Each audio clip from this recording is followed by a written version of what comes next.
This video is going to be on cross sections and earthwork, continuing from where we've been now the last couple weeks with slope staking for roadway alignments.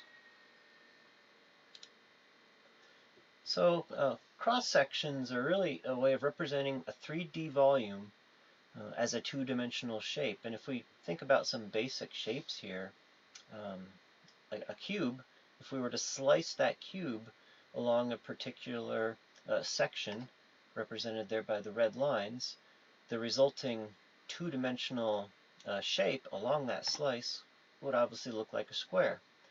If we look at some other shapes, like a cylinder, if we slice that cylinder now along those that red plane, we would see a rectangle.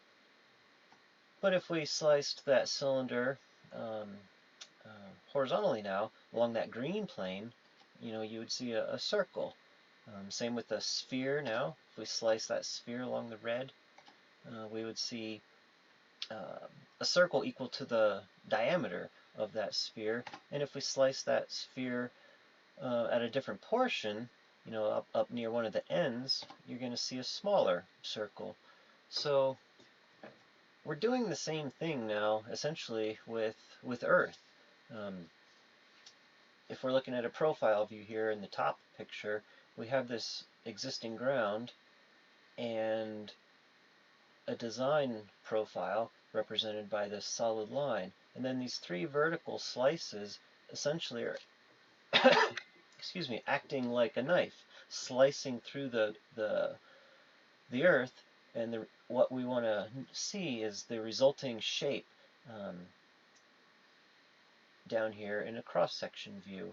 And you can see in this first section here at station 18, it's an entire section made of fill material because your design is completely above existing ground. Here in the middle at station 25, we're in that transition period where we're both cut and fill into the side hill, and progressing here along station 32 plus 50, you can see our design is completely below the elevation of the existing ground, and now we're in an entirely cut scenario. So some of the factors that determine, your cut and fill sections, the severity of the slope, I guess, is one, the soil type. What's that angle of repose?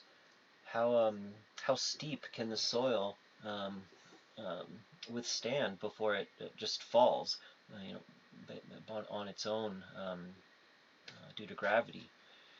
And then also shrink and swell factors, right? When you excavate soil out of the ground, you're decreasing its density, right? You're increasing the amount of airspace between the soil particles, so it's going to swell up and take up more volume. And then when you compact it down, like here into a fill scenario, right? You take material out of a cut, you throw it over here into a fill, and you have to compact it then, and you want to increase its density, so you're taking out those air spaces between the soil particles. That's a shrink factor. So we're not going to deal with shrink and swell factors until next week, but those do kind of signify your cut and fill sections, how much cut, how much fill you want to account for. Safety also helps determine the shape of your cross sections, right? If you need those recoverable slopes that we talked about in a previous video on your fill slopes, right? If somebody strays too far out of the driving lane and their tires catch the edge of that shoulder, right? You don't want that slope to be so steep that it grabs that car and flips it over, right? You want to have a recoverable slope. Let that driver recover and get back up into the driving lane. And then also the right-of-way width, right? How much legal space is there left and right of centerline to actually install the road base that you need to drive on, right? The drainage features needed to keep the driveway safe, and then your cut features to get yourself up to the ground, right? Your right-of-way has to be wide enough to accommodate all of that geometry. So if the state was only able to purchase 200 horizontal feet of right-of-way, right, you can't have a cross-section that's going to be 210 feet wide. You're going to have to adjust the slope, maybe raise the road surface so that your slope stakes kind of narrow in, come in a little closer.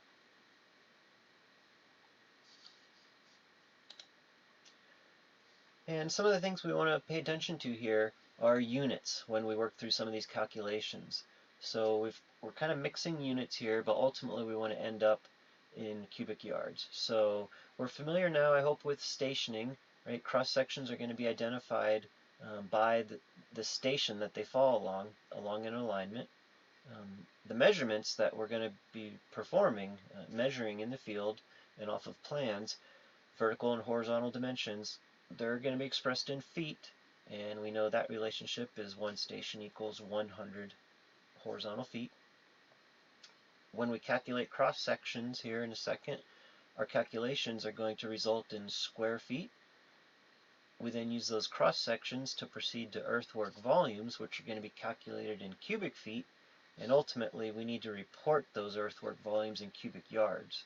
So that common relationship that we want to pay attention to is that there are 27 cubic feet in 1 cubic yard, right? 3 times 3 times 3 feet per yard.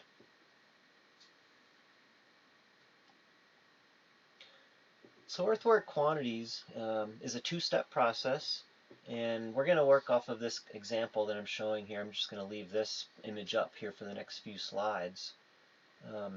And the steps are, 1, to calculate the end area of your cross sections first, right? Think about those slices we took through the sphere or through the cube there on the very first slide. That slice represented or resulted in a two-dimensional shape. That two-dimensional shape is now a cross section. So first we're going to need to compute the surface area of that cross section right there. And you can do that 5 different ways. Our textbook talks about these. You could plot these cross sections on graph paper, right?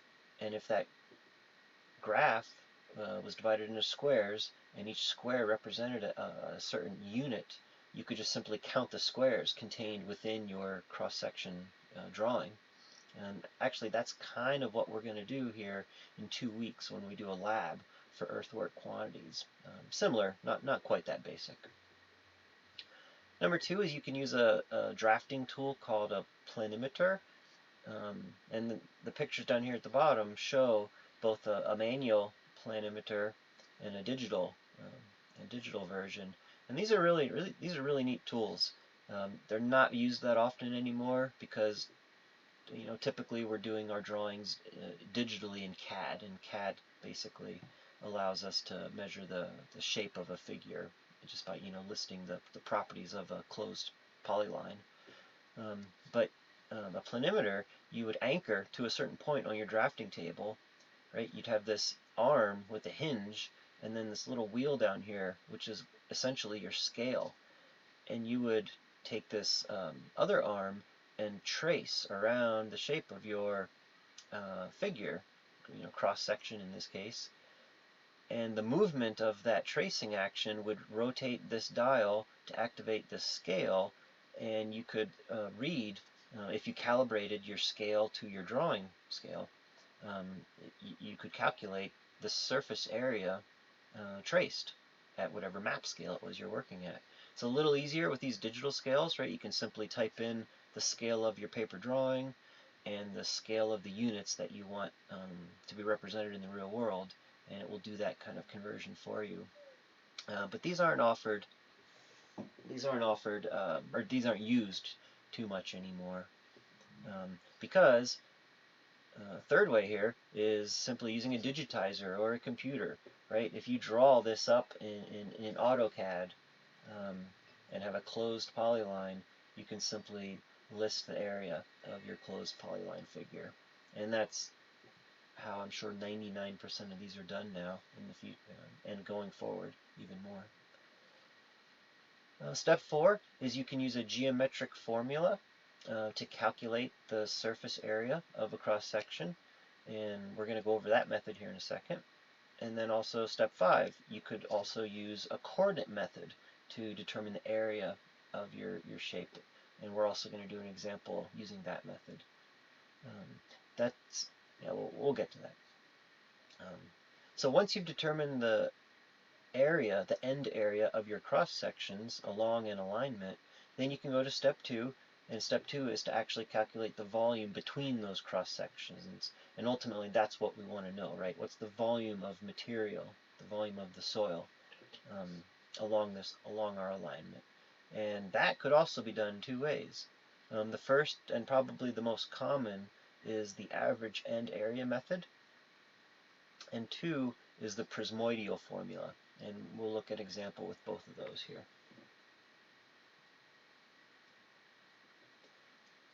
So with step 1, calculating the surface area of your cross sections, I first wanted to go over an example using the geometric formula. And I have a little copy from my notes here. The geometric formula equation for area is what you see here. The variable c times dl plus dr, all that divided by 2, plus the variable, the dimension b, times hl plus hr, and all that divided by 4. C is the dimension from existing ground up to the base at the center of your cross section. HL is the height left, HR is the height right, and DL is the distance left from center line out to your end, the catch point, I guess, use the terminology we're getting used to now. And DR, obviously, is the dimension from center line to the right out to your catch point. B represents that flat base dimension, your base surface, so your roadway, your driving surface, essentially. And over here in this diagram, let me call out some of the dimensions here that I'm showing. We're looking at a scenario that's all fill, right? We have no cuts in this scenario, and you really can't use this geometric formula if you have a combination of cuts and fills into a side hill. So we have 3 cross sections completely made up of fill, and the center line positions have been essentially staked out. So here along station 45 plus a pair, 45 plus 50, and 46 plus a pair. What I show down here at the bottom, this represents on top the vertical dimension from natural ground up to the design surface, and the bottom number represents the distance left or right of center line. So a fill 4.2 means we're 4.2 feet above natural ground, and we're 0 offset from center line.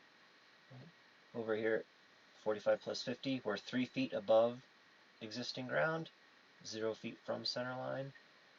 And here we're 2 feet above above existing ground, 0 feet from center line.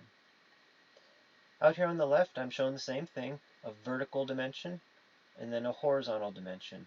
The vertical dimension is the vertical distance from the catch point up to the design surface. So in this case, it's a 3 feet vertically from catch to design. And that catch point occurs 24 feet left of center line. And over here on the right, we're at a fill 3.1, so it's a 3.1 vertical feet from the catch point up to the design surface, and the horizontal distance is 24.3 feet from center line. And if you think about the calculations we did for slope staking, that should make sense, right? If you're here at center line, you've got a 30-foot wide base, so 15 feet left and right. If you're going 3.1 vertical feet down at a 3:1, that's 3.1 times 3, right, for a 9.3 horizontal feet. It takes 9.3 horizontal feet to get from this hinge point out there to your catch point. So 9.3 horizontal plus 15 feet horizontal gives you that 24.3. So that's where those horizontal distances have come from. I'm showing a 3-to-1 slope on all of these sections. So over here in the calculation, we'll work through an example using geometric formula at station 45 plus a pair. So the area is going to equal your C dimension, your center dimension is 2 feet, and we're going to multiply that by your left and right. 24.0 feet plus 24.3 feet, all of that divided by 2, and then plus your B dimension now, right, your base is 30 feet, because we have 15 left and 15 right. So 30 feet times your height left and height right. Height left is 3.0, height right is 3.1, and all of that divided by 4. And I should have had my feet units in here next to 30, so my units would actually work out, because we're taking feet times feet, and then again feet here times feet. So we have 48.3 square feet and 45.75 square feet for a total of 94.05 square feet. Obviously we're calculating area, so square feet are the units that make sense here. Station 45 plus 50, again we're using these values now. A fill of a 1.5 would occur 19.5 feet left of center line, and a fill of a 4.1 would occur 27.3 feet left of center line, because center line was a fill of a 3 feet. Okay, so here again, 3 times left and right divided by 2 plus 30 times left and right divided by 4 gives us ultimately 112.2 square feet. So I'll go ahead and let you kind of work through station, I should say 46 plus 00, 46 plus a pair. And when you do that, you should come up with 192.7 square feet. So go ahead and just pause this, work through this as a practice using your 46 plus a pair variables left and right.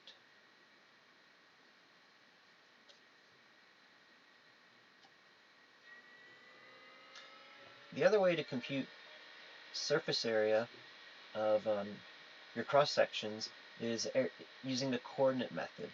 And this is similar to how we computed area contained within a traverse in the Intro to Surveying class when we computed coordinates for all of our traverse control points. And what you want to do here for this method is step 1, assign coordinates to a cross section based on centerline distances and fill dimensions, right? And your the coordinates, you know, as I kind of lay them out in this example here, are horizontal over vertical, or x over y, right? And that's a little different now from what I did over here. I was putting the vertical on top and horizontal on the bottom. So just, you know, whatever convention you want to go with, just be sure you're consistent. It doesn't really matter here, but I'll stick with what I've got here in the example. And then once you decide on a standard for your coordinates, you want to start at the center line of the natural ground and work your way clockwise, identifying each geometric point of your shape. So here we have, in this particular example, centerline natural ground, and I'm just going to call that coordinate 0, 0, right? 0 horizontal distance from centerline, and 0 vertical distance from natural ground. If I go clockwise and I call that point A, just to give it a name. I'm going to have points B, C, D, and E. I don't need a point here at the center line of my design surface because it's a flat surface. If I had a crown to my driving surface, you would need that because it would be a geometrically significant point. But we don't need that in this case. So over here at point B, we're going to stick with conventions where up is usually positive and right is usually positive, just like any Cartesian coordinate system you're familiar working with. So if I'm going left in my coordinate system, I'm going negative horizontal, right? And I know I'm 24 feet out here to the catch point, so I'm actually at a negative 24 horizontal coordinate. I also know I'm 1 foot lower vertically out here at the catch point than I was at natural ground, right? Based on the fill information. If I was a fill 2 feet here at center line and I'm a fill 3 feet out here, I know I have to be 1 foot lower at my catch than I was at my center line. So if I'm calling my center line 0, I'm in -1 because I'm 1 vertical feet lower than I was at A. Up here at the left side of my base, I know it's a 15-foot wide lane, so I'm now only I'm now a -15 feet left of my center line, so I have a -15 horizontal coordinate, and I'm 2 feet higher than my existing ground at center line, because remember down here, you were a fill 2.0.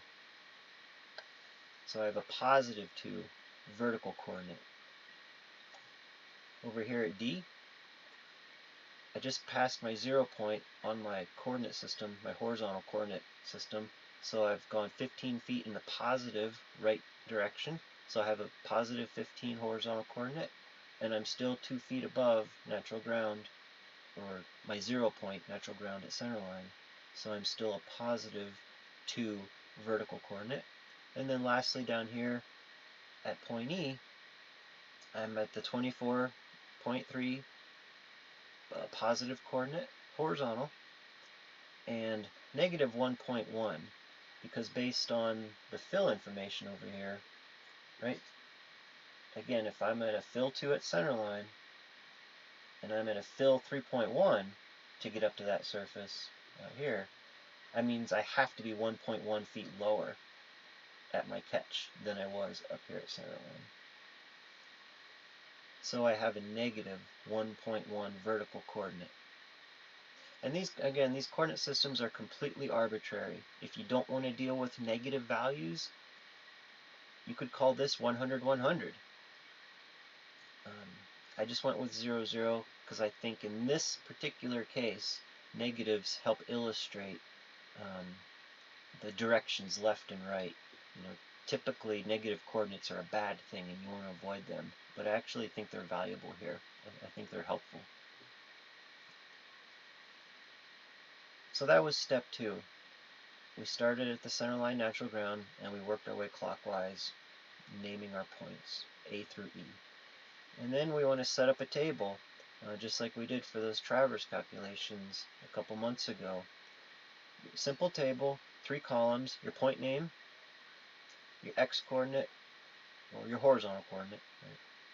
And then your Y coordinate, or your vertical coordinate. And you want to make sure you remember to repeat your first coordinate. So just list your points, A, B, C, D, E, and then repeat A, because that's going to be real important with this cross multiplication application we're going to do.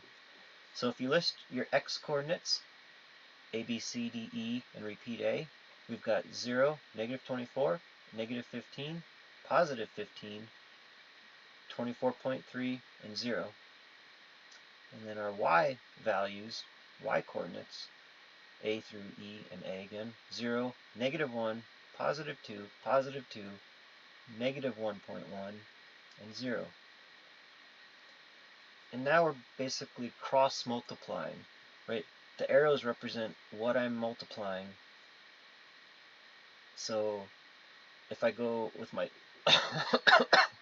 excuse me, my left to right arrows first, I'm taking 0 times negative 1, negative 24 times positive 2, negative 15 times positive 2, 15 times negative 1.1, and 24.3 times 0. Those are all of my left to right multiplications.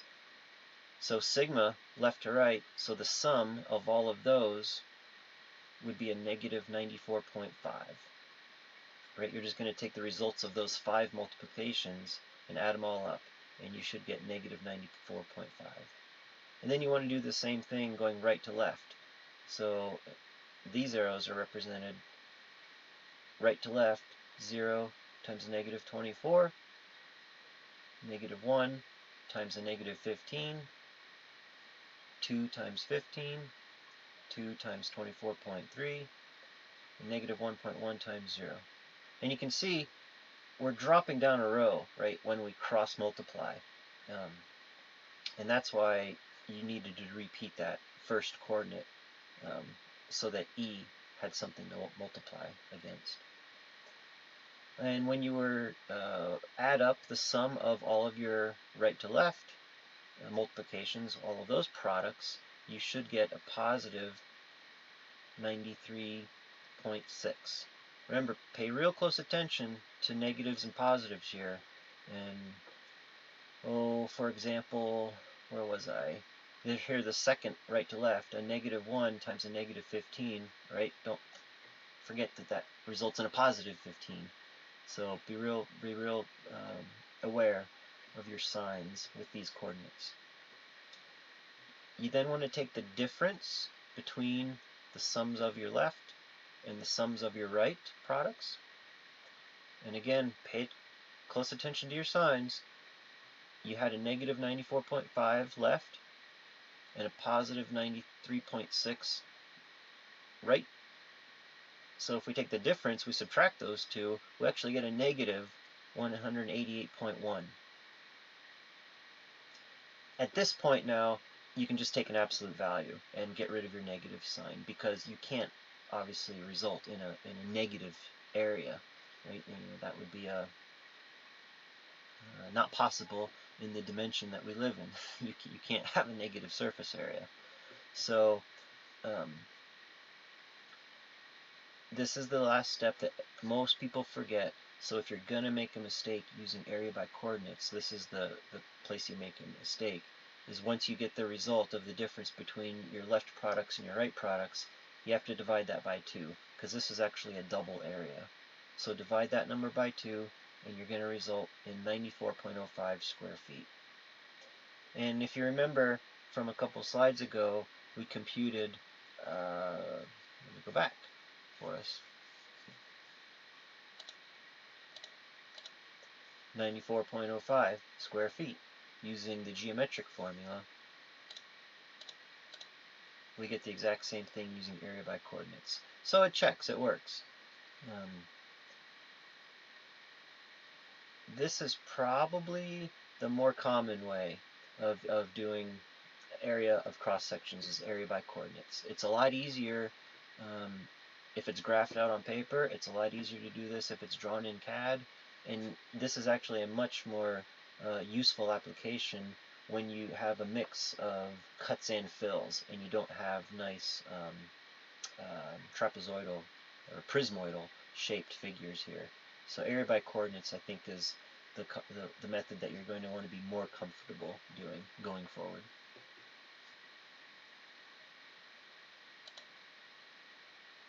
So go ahead and practice area by coordinates on your own here for for station 45 plus 50. So give yourself an origin point, call something your start, and then list your points A, B, C, D, and E, going clockwise around this figure. And then do the same thing here for station 46 plus a pair. Go around A, B, C, D, and E and compute your cross-section areas by coordinates.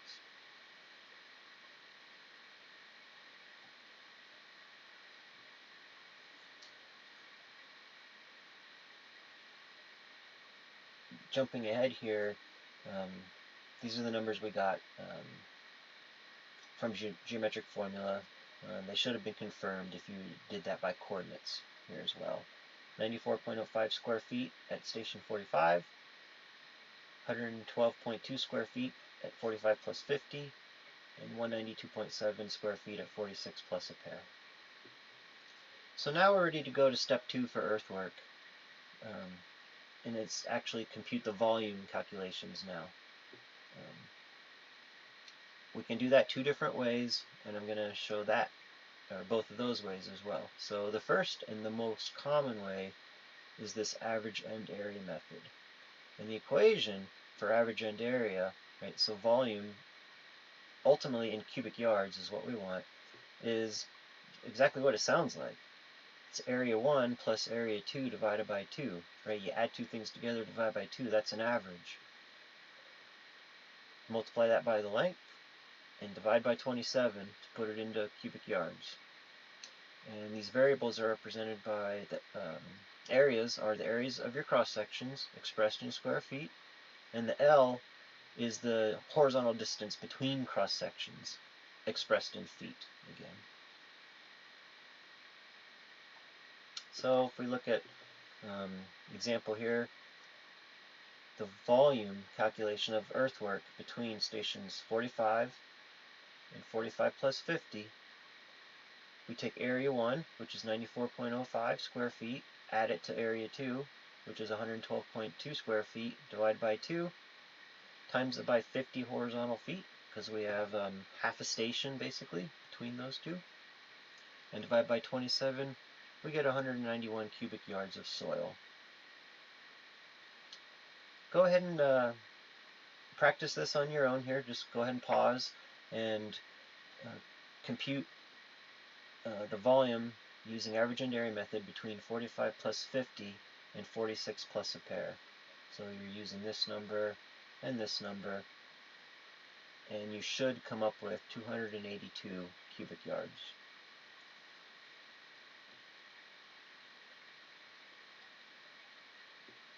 The total amount of soil then for this stretch of the project is just the sum of those two, or 473 cubic yards of soil. What if we had went straight from station 45 all the way up to station 46? So we just ignored this 45 plus 50, right? Say we were only slope staking every 100 feet along this project. Right?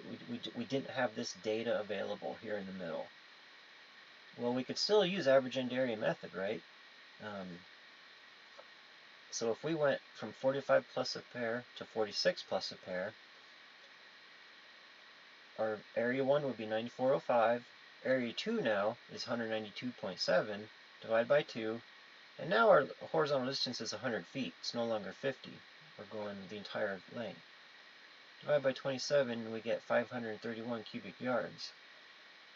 Now that's a difference of 58 cubic yards. We overestimated the material needed for this project by 58 yards because our resolution, our data resolution went down, right? And I guess the moral of this point here is that all of this, these measurements are being done to provide an estimate of materials needed on a project. And the key word there is estimate. Estimates are not arbitrary, but they're not accurate. By definition, the only way to be 100% accurate would be to have cross sections or slices, every 1/10 of a foot. That's not practical, right? So you have to balance accuracy versus speed or cost or time. Is every 10 feet, cross sections every 10 feet, going to give you a more accurate representation of your soil? Yeah. But every 10 feet's probably overkill and inefficient and too expensive to perform as well. So every 100 feet is going to be really fast, um, but not very accurate. So 25 to 50 feet is probably a happy medium. Depending on the data you have available, if you have a lot of survey data available and you're doing this in AutoCAD, well, now you do have the ability to take slices every foot, every 2 feet, because you're basically doing it digitally in a computer, and you're not having to manually go out and measure these catch points. So you use the tools available, you do what makes sense for the product at hand, but just be aware any number you compute is completely subjective or subjected to the data that went into getting to providing you that number, that calculation. So just take your results with a grain of salt and be more confident in the process that you're going through than the actual numbers you come up with.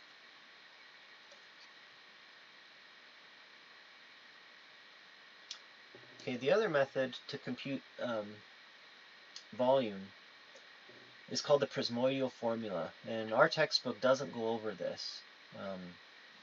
So I've got a couple snapshots out of a different book here. And a prismoid, by definition, is a solid whose ends are parallel and whose sides are plane or warped surfaces. And that's essentially what we have, right? We have two parallel ends, right? Because a cross-section is a vertical slice through the earth, so that surface is parallel with this surface, just like over here, that surface is parallel with this surface. But the sides, right, they're all warped. They're not parallel with one another. They're not consistent. They can be skewed into cuts or fills or any different shape. So the resulting figure is called a prismoid. And the volume of a prismoid can be computed here. The volume in cubic yards is L times area of one end plus 4 times area of the middle plus area of the back end. All of that divided by 6, divided by 27 to put it into yards. So AM was the area of the section halfway between A1 and A2, where they were the ends. And L is the horizontal distance between A1 and A2, or right, the length of your prismoid, or in our case, the length between stations. So using this prismoid formula, we could actually apply it to our example, because we have one end, we have a second end, and we have a middle end, an area halfway between, or midway between our two ends. And if we calculated the soil volume using prismoid formula on this example, we'd have L of 100 feet, because we're going from 45 to 46. First surface area is 9405. The middle surface area times 4 is 4 times 112.2. And the end surface area is 192.7. We divide all that by 6 and divide again by 27, and we result in 454 cubic yards. And recall just a second ago, we computed 473 cubic yards using average end area method. And as a general rule, the prismoidal formula will yield smaller results, but they are more accurate results than average end area. Most softwares, so Civil 3D, if you get into earthwork calculations with Chris next spring and do earthwork estimations off of alignments using cross sections, it'll be essentially applying average end area method to your data in the computer. But you can get away with it because in a computer you can set your station interval to 1 foot, right? You don't have to go to every 25 feet or every 50 feet. So the average end area will yield an accurate result in that way. But there is a relationship between prismoidal formula and average end area method, and it's called the prismoidal correction, or the prismoidal constant. And I pulled this out of that textbook that I recommended on the syllabus as a book I don't require people to buy, but I really recommend it if you get into this kind of work. It's Hickerson, Route, look at the title here, Route Location and Design by Hickerson. I think the 5th edition was the last edition, but it was still last printed in let me look here, 1964. So you can find old copies on eBay. If they're in good condition, they're usually expensive. I actually do see copies of it show up every now and again in Butte there at that the used bookstore there on Montana Avenue up on the hill. And I definitely recommend picking it up. It's the Bible for route location, alignments, vertical curves, horizontal curves, and it has a lot of these really good earthwork examples. But what this chart from Hickerson does for you is it scales down basically an average end area computation to an equivalent prismoidal. And if you really wanted to get into the nuts and bolts of it here, this table is for 100 foot. So these numbers 1, 2, 3 would represent 100 feet, 200 feet, 300 feet, because x to x prime, you can see down here in the drawing, is defined as the total distance between slope stakes. And here in the column, d to d prime is represented by basically your vertical dimensions, d1, or your center, your cuts at the end sections. So depending on what your width was and your height was, you could line up your appropriate row with your right column and get a correction factor. And I'm not going to ask you to do that. I don't care if you forget about that after stopping this video here. But I just at least want you to be aware of the prismoidal correction. Know that it's out there, and know that there is a place to find it, because who knows, that might be something that comes up in conversation or in your line of work, and I at least want you to be intelligent enough to be able to know that you've heard it before and you could know where to go look if you had to educate yourself on it.